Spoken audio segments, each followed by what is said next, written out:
everybody. Welcome back to this week's edition of Terrace Talk. It's a Sunday, 12 o'clock kickoff for Norwich City this week. The long trip for the Sunderland fans down to Carrow Road. I know we had the early kickoff for the reverse fixture, so certainly feeling for those Black Cats that are making it the long trip down to Norfolk. And with that, delighted to be joined by Sam, a Sunderland fan from the Roker Report, to kind of give you a little bit of insight on this weekend's opposition. Sam, first season back in the Championship. We just spoke about it. You're currently sort of 11th in the table, so very much mid-table, but still a very slim outside chance of the playoffs, I suppose, if you were to get a victory at Carrow Road. But it's all kind of unravelled in recent weeks. So I suppose what's gone wrong? Yeah, we were just talking before we started there.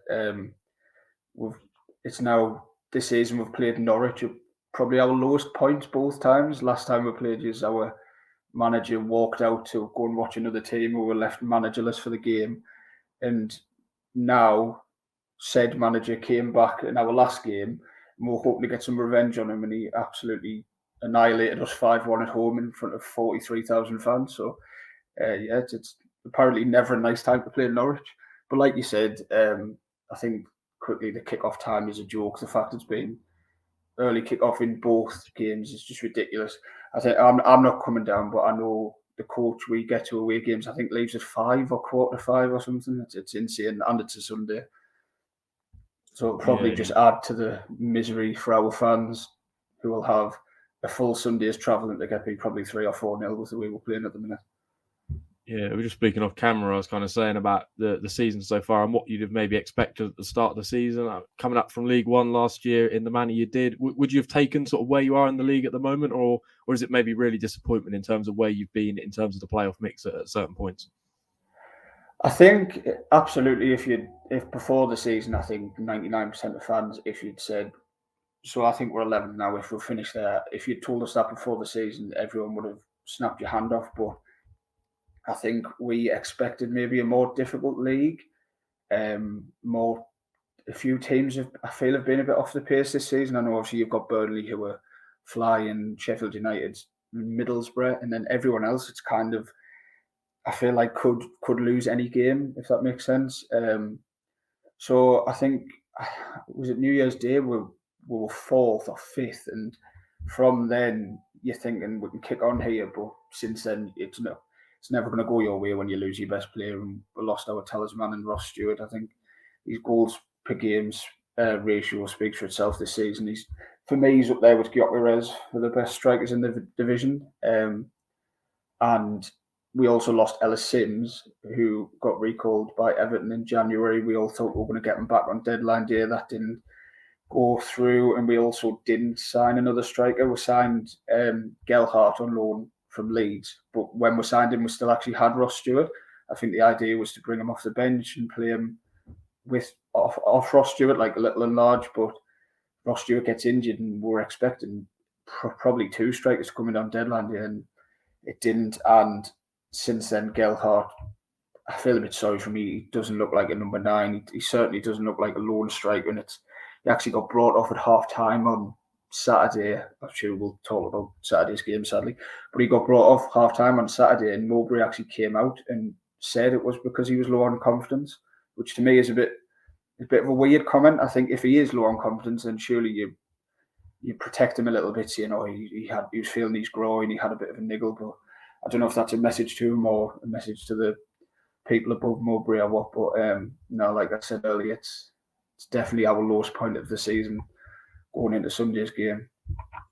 Yeah, you just spoken about your manager there, Tony Mowbray. Of course, the reverse fixture saw Alex Neil's swift departure, wasn't in the dugout, as you've already alluded to. But what have some of the fans made of Tony Mowbray and the job he's done so far? I mean, from afar, coming in sort of the manner he did, a very experienced Championship operator. He seems to have got you guys going. So what's his relationship like with the fans, and how have you taken to him? Really, really good, to be fair to him. I personally, when he came in, wasn't too excited about the appointment, and I've definitely been proven wrong, because we've got the lowest squad in the league. If not, we're definitely up there.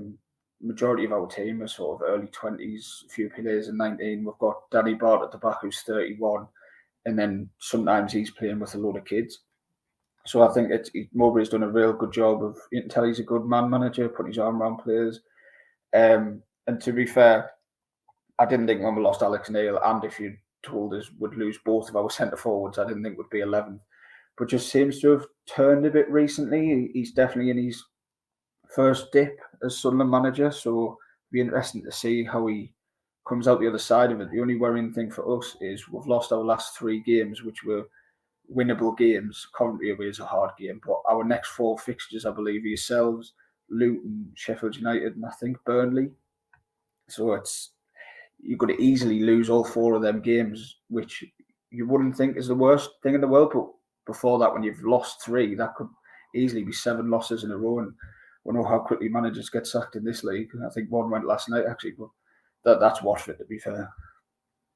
Yeah, sort of talking about key men for the game on Saturday from a Sunderland perspective. You obviously said Ross Stewart's out injured, but seems like Ahmad Diallo, he seems to be having a very good season. Jack Clark as well, obviously a player that's well renowned in the Championship. Both of those seem to be sort of amongst the goals and the assists. Are they maybe 2 players to watch out for? Yes, but to be honest, I think I keep saying percentage. A lot of Sunderland fans probably think Ahmad deserves to be dropped. He probably deserves to be dropped ahead of Stoke, mainly because he looks like he's been running the ground. Obviously, he's a young player. He's been loaned out a few times and he's playing week in, week out. But recently, he doesn't look interested as much. There was a few times, and I know it's hard on Saturday when you get beat 5-1 and stuff, but he was sort of not going in for a few 50-50s. If he didn't get a through ball, he wasn't really tracking back on Saturday. So I think I would expect to see him. If it was up to me, I'd bring him out the team for a game or 2 and play some of the young lads on our books. But I don't know if Tony Mowbray will do that. But the other one, Clark, I'd say has been our player of the season. It was quite surprising, actually, because obviously we had him on loan in League One last year. He wasn't great. I think he only scored 1 goal. He set up the goal to take us to Wembley at Sheffield Wednesday. And then we signed him this season, and he's just been great. He gets it his man every time. He can be a little frustrating because he loses the ball a lot, but that's just because literally every time he gets it, he drives at the defence. So even if 1 out of 10 times he gets through, he creates a goal-scoring opportunity. So I would say definitely Clark's the one to look out for because he'll definitely play. But Ahmad, if he plays, it depends what mood he's in, but he is capable of magic. Like he's definitely a cut above Championship, but it seems maybe a bit of an attitude problem at the minute.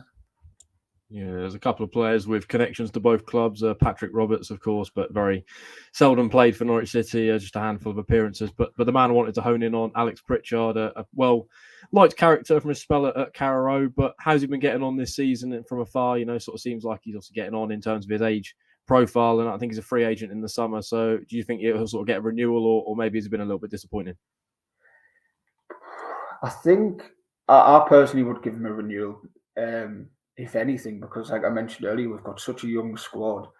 It's in, like someone like Pritchard, 29, compared to the rest, is like he looks like someone's dad running around out there. You can tell a bit of a calm presence and experience. He hasn't had the best season actually. He got injured around just before Christmas, I think, and we started playing Ahmad in the number 10 role, which was Pritchard, and that's when Ahmad and Roberts started linking up, and when Ahmad was flying. Was because he was given a free role. Like I mentioned earlier, he doesn't track back as much, so you can kind of get away with it if he's playing as a second striker, number 10. Recently, he's made a few sub appearances. He came on against Millwall away. Millwall fans hate him because he scored against them earlier in the season and did the West Ham Hammers thing. So they were all going for him at the Den, and he came on and changed the game. He got the assist for the goal. So it does show a bit of experience, goes a long way. I think, like I mentioned earlier about Gelhardt, he's really struggled, and I don't know if Mowbray, especially since he took him off at halftime on Saturday, I think he might rest him. I think if Ahmad comes out the team, we'll see Pritchard play as maybe a false 9. That's what we did earlier in the season when we lost Sims and Stewart. We had sort of Roberts, Ahmad and Pritchard interchanging who was the furthest forward, and we did play some of our best football then, but it's really hard, especially in this league, when you're under the cosh and there's no out ball. So I think that's what we'll struggle with on Sunday, and we'll look to hit us on the counter-attack. And if we do that, Pritchard could be key, dropping into spaces and playing the ball in behind for faster players like Clark. Yeah, moving the dial forward to Sunday's game. Of course, Norwich won the reverse fixture 1-0 at the Stadium of Light back in August, but a lot's changed since then. Different manager in the dugouts for both sides. Of course, Norwich now under David Wagner and going very well in the Championship. So what sort of test do you expect from us on Saturday? Is it? You've already said it's a difficult time for you guys to be facing us. So yeah, what do you expect from us? I expect to get battered, to be honest. And I didn't. If you asked me 4 or 5 weeks ago, I never thought I'd be saying about any game, even Burnley away. We've competed with every team in this division, but recently, like I mentioned, it's just been a bit flat. We lost to Rotherham away, Coventry away, and then got absolutely battered on Saturday. And the worry is we've been overrun in the midfield for the last sort of 4 or 5 games, and Tony Mowbray's just continued to pick Dan Neil and Edouard Michu, who, while being good on the ball and they are very good technical players, as soon as someone gives them a bit of a shove or puts a strong tackle in, they go a bit missing, and you can't have that in your centre of midfield. And we just touched on Pritchard there. On Saturday, the team sheet came out, and bear in mind, Sunderland fans are expecting an extra body in midfield. We've got Luke O'Nien who can play there. Pierre Ekwa, we've signed a big, strong box-to-box midfielder, but Mowbray actually, instead of putting another midfielder in, took one out and put Pritchard sort of alongside Dan Neil, which is just, it's a bit mental, to be honest. I feel like he was overthinking it. So, like I said earlier, we would like Mowbray to make a lot of changes, maybe make us a bit more defensive, put a 3 in midfield.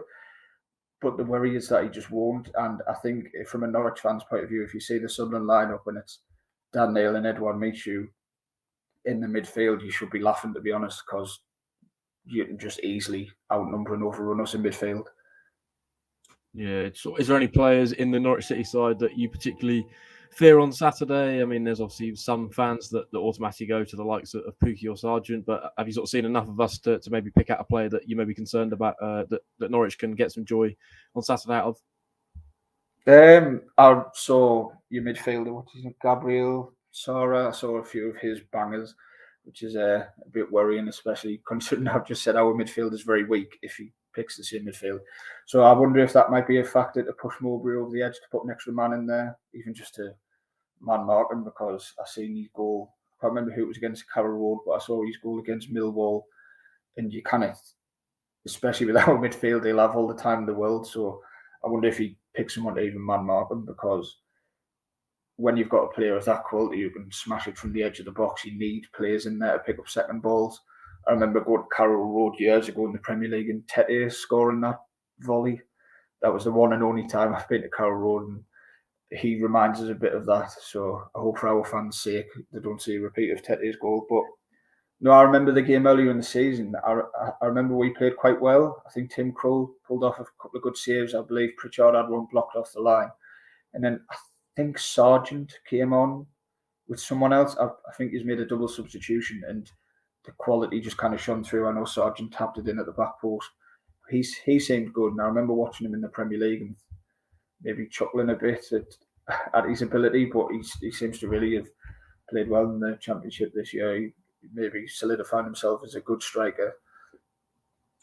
Yeah, and to round off, finally, just want to get your thoughts on the game. Of course, Sunderland have won both of their last 2 trips to Carrow Road. Could be a very different game on Saturday. So, yeah, thoughts on the game and a score prediction from you, Sam. Oh God, it's really hard, because if this was 3 weeks ago, I'd have known the starting 11. I'd have known how we're going to play.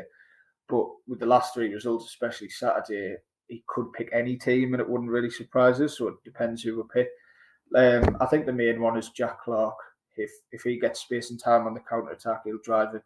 He'll drive and commit defenders, and I do think we'll play on the counter attack. I just hope there's an extra body in midfield.